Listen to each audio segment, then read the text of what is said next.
Hi friends, ఈరోజు మీ అందరికీ ఒక మంచి మాట అందరితో చెప్పాలనుకుంటున్నాను. అదేంటంటే ఇక్కడ చూసారా, అదేనండి రణపాల ఆకు. నేను మా ఫ్రెండ్ వాళ్ళ ఇంట్లో కొన్ని ఆకులు తెచ్చుకున్నాను పచ్చడి చేయాలని, పప్పు చేయాలని. ఆ తర్వాత మా ఇంటికి చుట్టాలు వచ్చారు, నేను మర్చిపోయాను, పక్కన పెట్టేశాను. ఈ ఆకులు దాదాపు 10 డేస్ అయిపోయింది. 10 డేస్లోనే ఆకు చివర్లో చూసారా అన్ని వేర్లు వచ్చాయి. ఇవే ఆకులు చిన్న చిన్న ముక్కలు చేసి మట్టిలో కానీ కుండీలో కానీ ఎక్కడేసినా మళ్ళీ చెట్టుగా మారిపోతుంది. మనకు ఎన్ని అంటే అన్ని బోలెడన్ని ఆకులు వచ్చేస్తాయి. రణపాల ఆకు చెట్టు గురించి తెలియని వారంటూ ఉండరు. కానీ నాకు తెలిసిన విషయం మీ అందరితో చెప్పాలనే ఉద్దేశంతో ఇదిగో చూపిస్తున్నాను. 10 డేస్ అయినా కూడా ఆకులు ఇంకా గ్రీన్గానే ఉన్నాయి, కొద్దిగా వాడిపోయాయి. కానీ మేము ఎక్కువ శాతం రణపాల ఆకుని వాడుతుంటామన్నమాట. హెల్త్కి అయితే చాలా మంచిదండి. ఈ ఆకు వాడిన వారికి ఖచ్చితంగా షుగర్ కానీ, బీపీ కానీ, కిడ్నీ స్టోన్స్ కానీ, బాడీలో ఎక్కడైనా పర్లేదు, స్టోన్స్ అనేవి అస్సలు ఉండవండి. ఉన్నా కూడా కరిగిపోతాయి. కొంచెం వేడి ఎక్కువ చేస్తుంది. కాకపోతే మనం మజ్జిగ, కొత్తిమీర అట్లా ఎక్కువ యూస్ చేస్తుండాలి.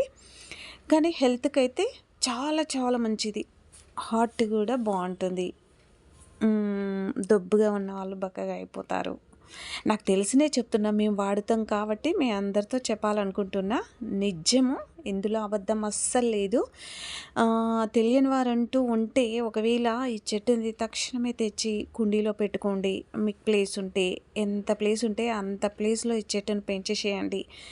ఇది వేరే వాళ్ళకి అవసరం అన్నప్పుడు కొంచెం సహాయం చేసినా మీకు ఎంతో పుణ్యం వస్తుంది. నిజంగా మంచిది. చెట్టు మీద నుండి వెంటనే ఒక లీఫ్ తీసుకొని తిన్నామంటే పుల్లగా, తీయగా, చాలా జ్యూసీగా, మందంగా ఉంటుందన్నమాట. ఆకు చాలా టేస్టీగా ఉంటుంది. టేస్ట్ ఉంటుందని చెప్పేసి హెవీగా తినొద్దు, ఎంత తినాలో అంతే తినాలన్నమాట. నేను ఇప్పుడు పప్పు చేయాలనుకుంటున్నా. ఈ వాడిపోయిన ఆకులైన కొన్ని చెట్లు పెట్టేసిన, నాకు పడేయడం ఇష్టం లేక ఇదిగో కడుగుదామని తీసిన. ఒక మాట అందరితో పంచుకుంటే తప్పేంటి అనే ఉద్దేశంతో మీ అందరికీ చూపిస్తూ నేను మాట్లాడిస్తున్నా. నాకు మాత్రం ఎలా మాట్లాడాలనేది నాకు తెలియదండి. మీరు ఏమీ అనుకోవద్దు. కాకపోతే నాకు తెలిసిన విషయం మీ అందరితో చెప్పాలనే ఉద్దేశంతో ఆకులను చూపిస్తూ వీడియో చేస్తూ మాట్లాడిస్తున్నా. మేమున్న ప్లేస్లో సౌండ్ పొల్యూషన్ ఉంటుంది, ఏమనుకోవద్దు.